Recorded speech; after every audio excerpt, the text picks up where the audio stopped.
Welcome to Battle Chess, the first fully animated computer chess game. This is the tutorial, and I am the king. The land you see around me is my kingdom and my battlefield. Two opposing forces meet on this battleground, but only one can be the winner. Only one can be the true king. In early Indian warfare, battles were decided by the death or capture of the king, and this principle was transferred to the chessboard when the game was invented in the early 7th century. As king, I am the most important of all chessmen. In fact, I am the only indispensable man in the game of chess. But it's not easy being king. In times of war, I have to manage the defense of my realm without playing too active a role that would expose me to danger. My safety is of the utmost importance. Without me, my kingdom is nothing, and all my subjects would be out of a job. In the beginning of the game, I usually play a defensive role, but in the end game, I am more likely to use my considerable striking power to defend my realm when necessary. Except when I'm castling, which the Rook will explain later. I can only move one square at a time in one direction. In medieval times, it was said that the king's move and power of capture are in all directions, because the king's will is law. However, a king doesn't get to be my age by doing stupid things. So I never move directly into a clear line of attack from an enemy piece. Such a movement would put me in check, which is an immediate and direct threat to my existence.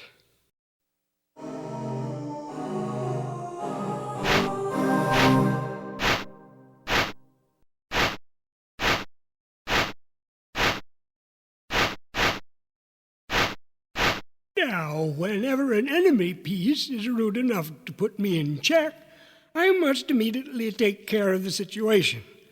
I can move out of check in one of three ways. By putting one of my loyal defenders in position to block the attack,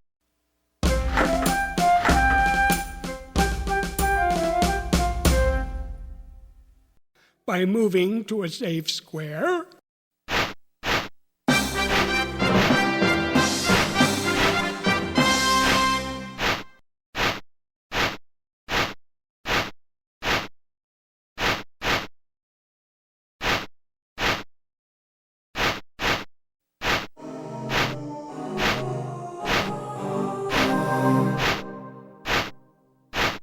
or by capturing the enemy piece that threatens me.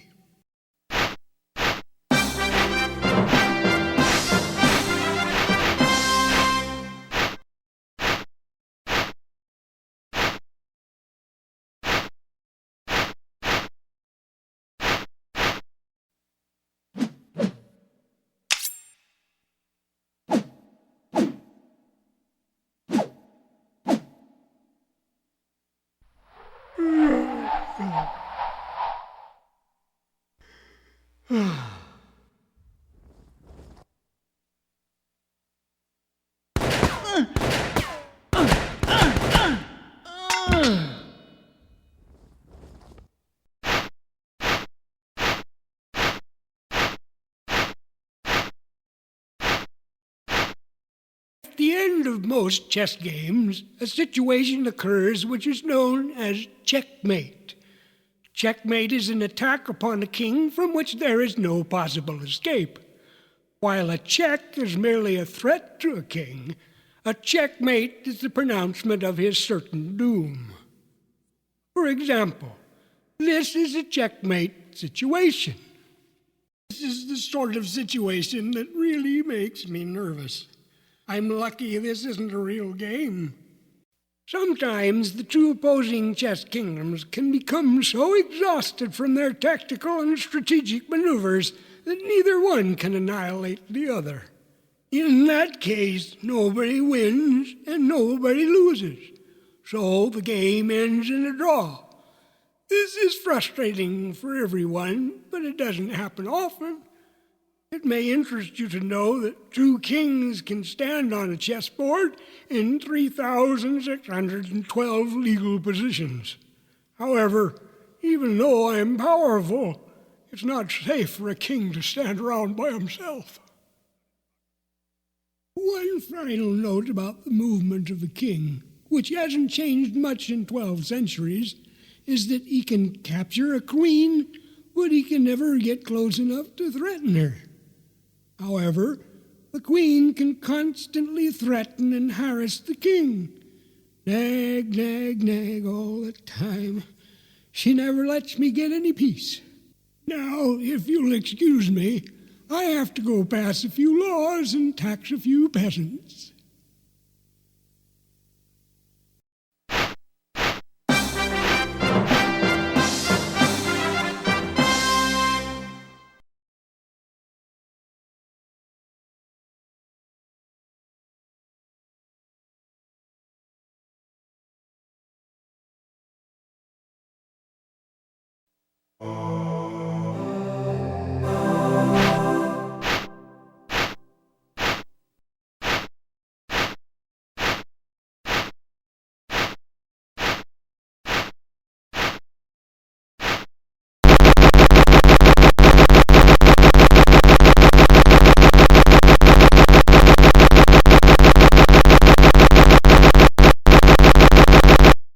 Introduce myself.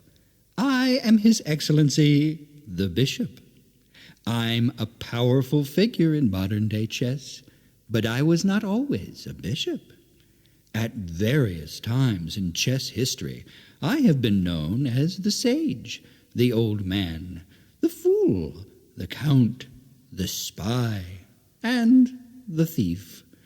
When the game started in India, my ancestor was an elephant. Bishops were unknown in those days, but elephant squadrons were essential elements in the army of old India. In medieval chess, the elephant chess piece became a court jester. A bit later, in the days of Catholic Europe, the ecclesiastical bishop became an important advisor to the royal family. So, he appeared on the chessboard. I am the king's bishop, because I stand beside him and advise him at the beginning of each chess game. But the queen also has a bishop, who stands beside her in the beginning.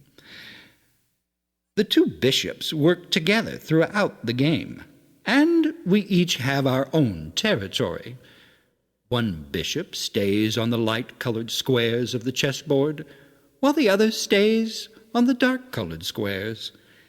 In this way, the action of one bishop never duplicates, obstructs, or interferes with the movements of the other bishop.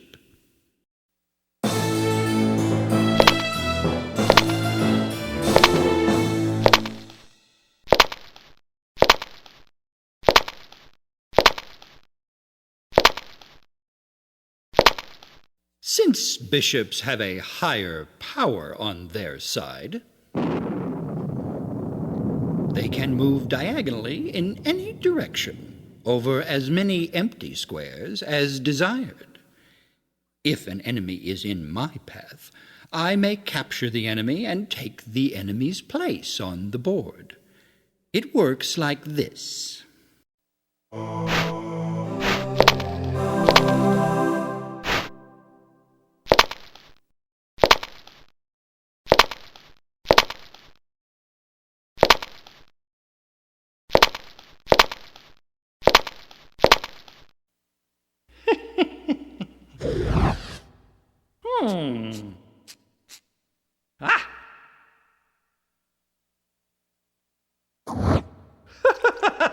Ah!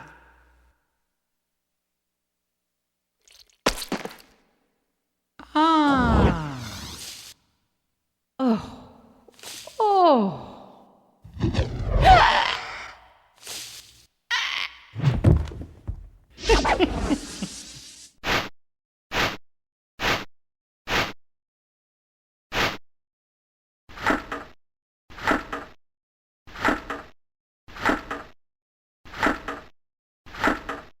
So, we bishops have the advantage of controlling all the unoccupied squares in our immediate diagonal paths across the board.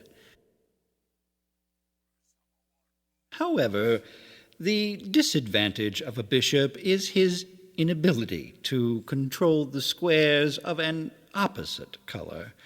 This weakness becomes apparent when one of the two bishops has been captured, but we try not to let that happen. Excuse me, but I seem to have a lot of visitors today.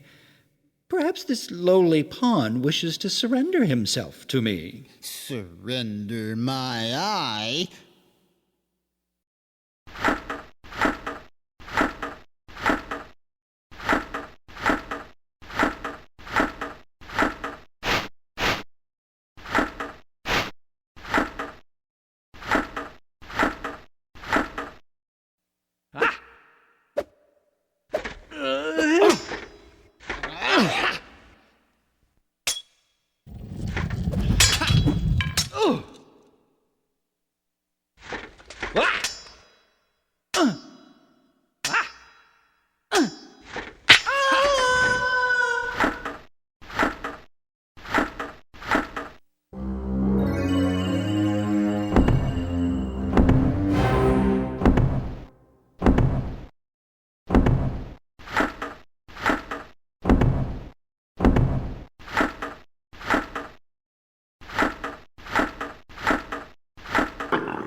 My name comes from a Western Arabic word that means chariot. The chariot was one of the 4 divisions of the Indian Army. The others were the infantry, the cavalry, and the elephants.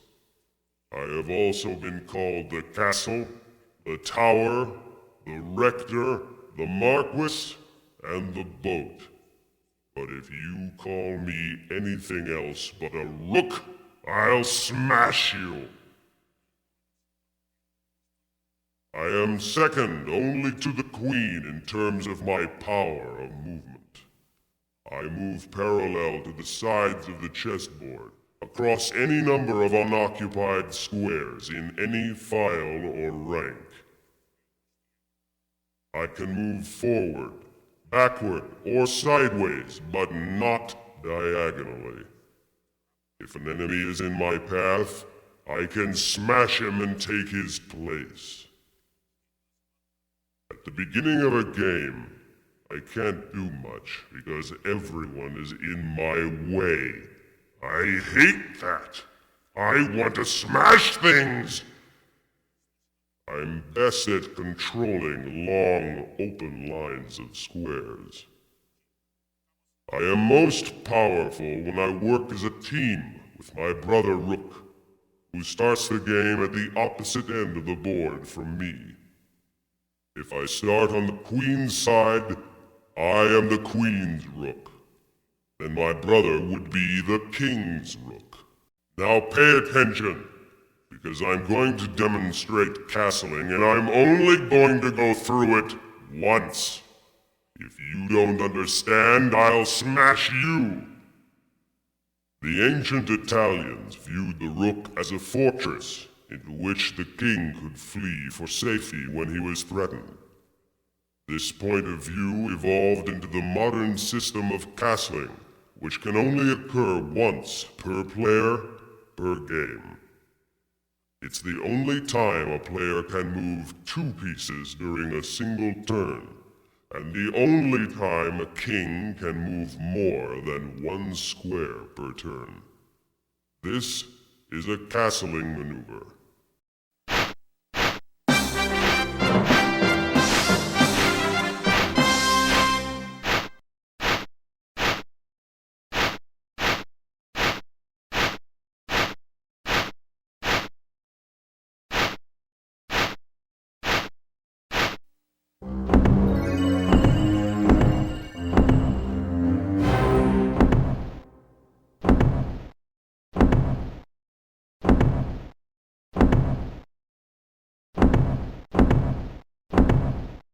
This move usually provides more safety for His Majesty, and puts me in a better position to bust some heads. Castling can only occur if the king and the castling rook have not previously been moved during the game, and if the king is not in check. Obviously, the squares between the king and the rook must be unoccupied. In this situation, castling could not occur, because the king would have to move through check to reach his destination. But His Majesty can still castle in the other direction.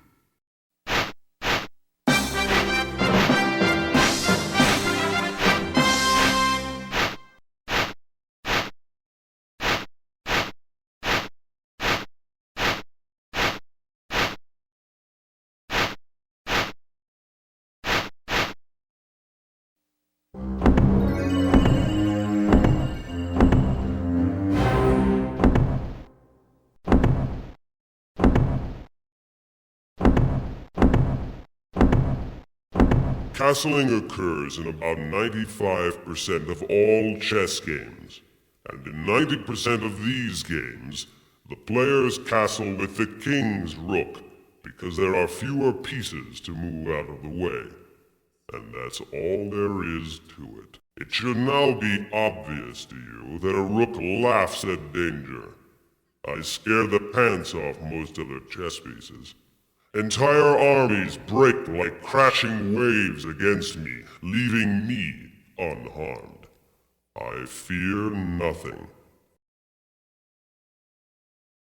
Well, almost nothing.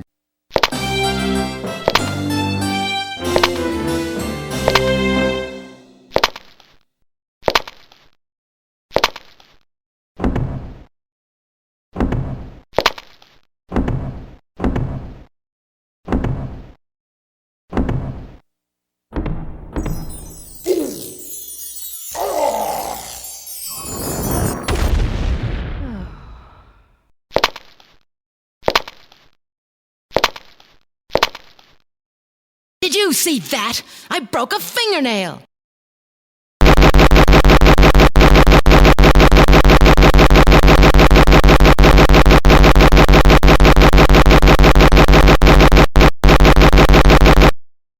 Sorry. The king kept me awake with his snoring all last night, so I'm kind of in a bad mood. Anyway, I'm the queen. I'm the real power behind the throne and in front of the throne in this game. I don't just stare at myself in the mirror all day like those wimpy queens you read about in fairy tales. I'm a warrior queen. I go out and do all the real work while the king sits around the castle passing laws and taxing peasants. I can fight any other piece in this game and beat the stuffing out of him, despite what that egomaniac Rook may have told you. In the early versions of chess, there was no queen on the chessboard.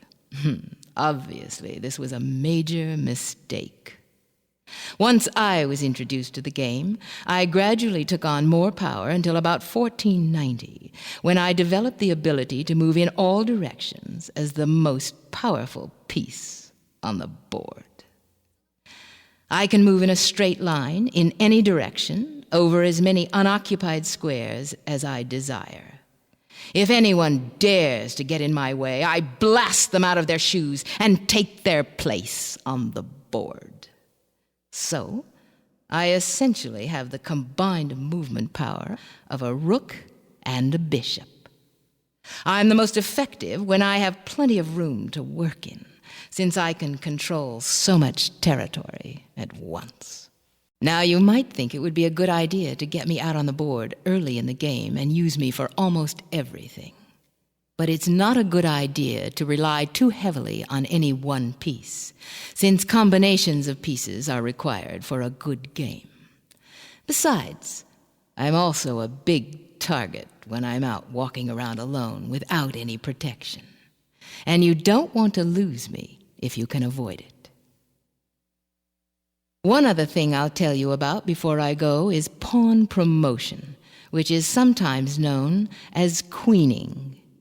If you manage to get one or more of your pawns all the way across the board to the 8th rank, that pawn is transformed into a more powerful piece, which is usually a queen. If you get 8 pawns across the board, you could have 8 new queens plus your original queen, although that would be pretty unusual. The original idea was that the infantry private who survived all the hazards of the battlefield had earned a promotion to an officer's rank. Of course, becoming a queen also means a sex change for the unsuspecting pawn, which may come as something of a surprise. And if I'm still on the board, the king would then have 2 or more queens, which is fine for the king. But it really ticks me off! Now, my headache is killing me, so I'm leaving.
That's better.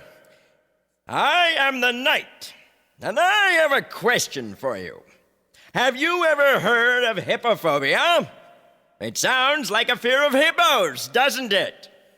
Actually, it's applied to chess players who fear the presence of enemy knights on the chessboard. These players take great risks for the sole purpose of getting those enemy knights off the board. Hippos comes from the Greek word meaning horse. In many countries, the knight is still known as the horse, and many chess sets represent the knight with a piece shaped like a horse. My unusual L-shaped movement is intended to symbolize the action of mounted troops on the battlefield. I attack the enemy as they pass, rather than in front, and leap over obstacles in a bound, unable to stop in mid-leap. From my starting position, I move 2 squares along the same rank or file, and then 1 square to the right or left. I can make this move regardless of any pieces that may be in my way, friendly or hostile, as long as my destination is not occupied by a friendly piece. Enemy pieces are taken like this.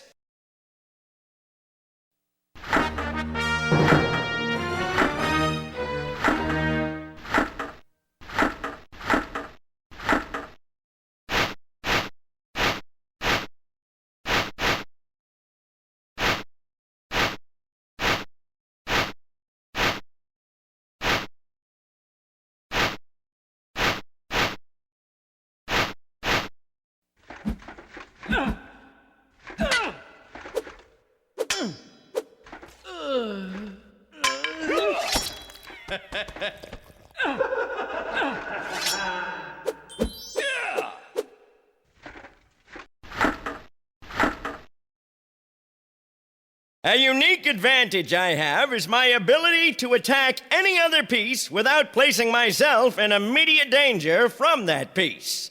Once I make an attack, no one can stand in my way. No other chess piece can say that. I'm also the only chess piece that can move before any of the pawns have moved at the opening of the game. I leap over them like they aren't even there. You'll find that I am most valuable in cramped positions, and when there are a lot of other pieces on the board. I'm not one of those wimpy pieces like the bishop who prefer to work at long range. I like to get in close, where I can see and smell my enemy, and make him nervous with my presence. At various times, I have been referred to as the clown of the chessboard, the terror of the chessboard, the jumper, the bugaboo of the beginner, and the practical joker. Now, I believe this lowly pawn would like to say a few words.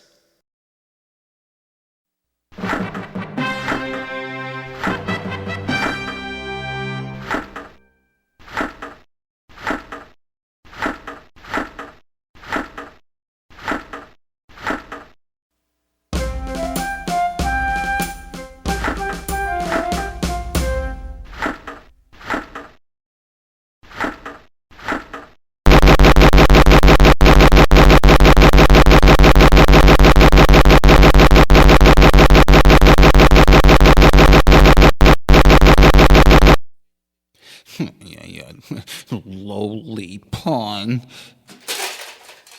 The way I see it, we're all pawns in the game of life. Someone is always pushing us around. Always telling us what to do and deciding our fates. And we can't fight it. I don't care who you are. A king, a queen, a bishop, or a pawn. We all come to the same fate in the end.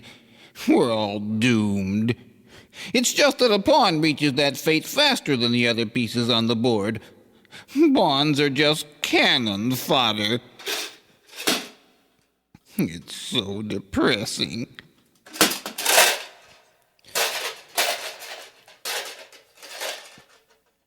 Consider this. These are the functions of the 8 pawns. To shield the king by controlling the 3rd and 4th ranks with our bodies. To defend and be the first to be sacrificed. To engage the enemy in combat. To prepare the way for more important chess pieces.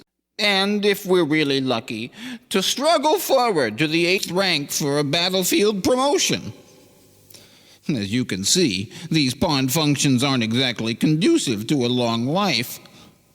Have you noticed you never see a gray-haired old pawn? Now you know why. The word pawn is derived from peon, which means laborer.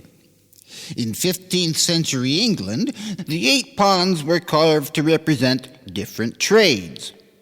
The rook's pawns represented farm workers. The knight's pawns represented stone, iron, or woodworkers, or keepers of the king's highway. The bishop's pawns were notaries and innkeepers.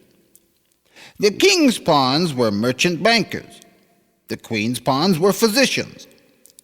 Those were the days when we had better lives. Then, in the 18th century, all pawns were made to look identical, and we lost our individuality. Now it's more like being in the army. Let's talk about my movement. Either because we're brave, or because we're stupid, pawns can only move forward into unoccupied squares, 1 square at a time. We never retreat, so a bad pawn move can't be corrected. However, the first time a pawn is moved, he has the option of moving forward 2 squares.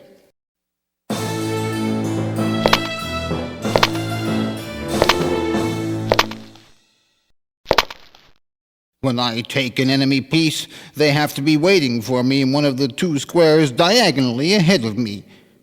I can't take a piece that's directly in my forward path. This is supposed to resemble a soldier slaying his enemy with a sideward thrust of his sword. Baby, let's see if you can take me. What about your husband, the king? He's not here. Forget about him. I want you. This is some kind of trick, isn't it? You're my sworn enemy, Your Majesty. You'll never know unless you take a chance and come on over here. It's your move.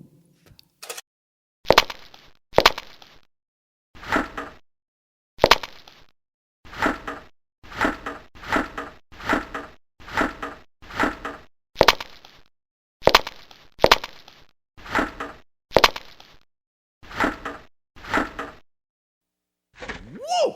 I'll show you a royal good time.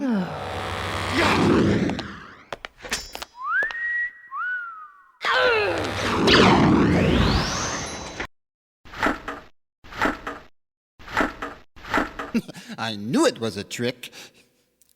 Anyway, the pawn's motto is, united we stand, divided we fall. Pretty clever, huh? I just made it up. But the biggest pawn weakness shows up when a pawn gets isolated from its fellow pawns. Isolated pawns are easy prey for enemy attacks. However, you'll notice that more powerful pieces usually retreat when faced with a pawn attack. A queen is as strong as 8 pawns, but she will normally retreat when attacked by 1. One more thing I should tell you about is how I take an enemy piece en passant, which is a French term that means in passing. When I'm in a square at the 5th rank, like I am now, and an enemy pawn decides to move forward 2 squares on his first move, I can capture him en passant, like this.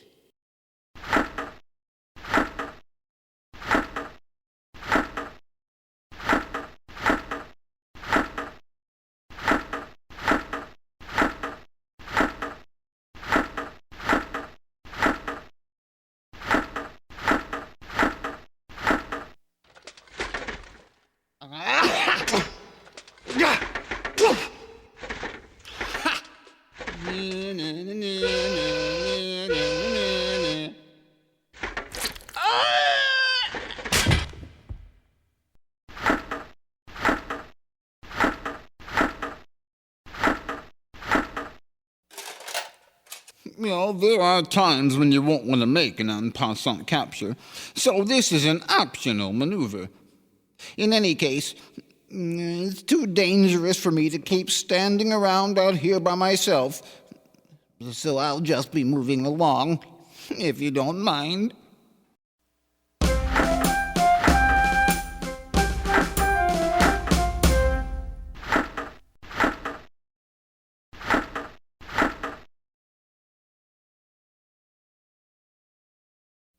There's a lot more you need to learn about chess than we can possibly tell you about here, but you should know enough now to get started.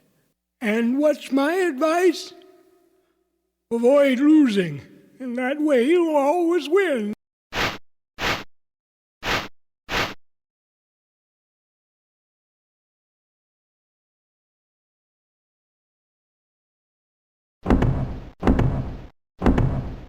Play chess now, or I'll smash you!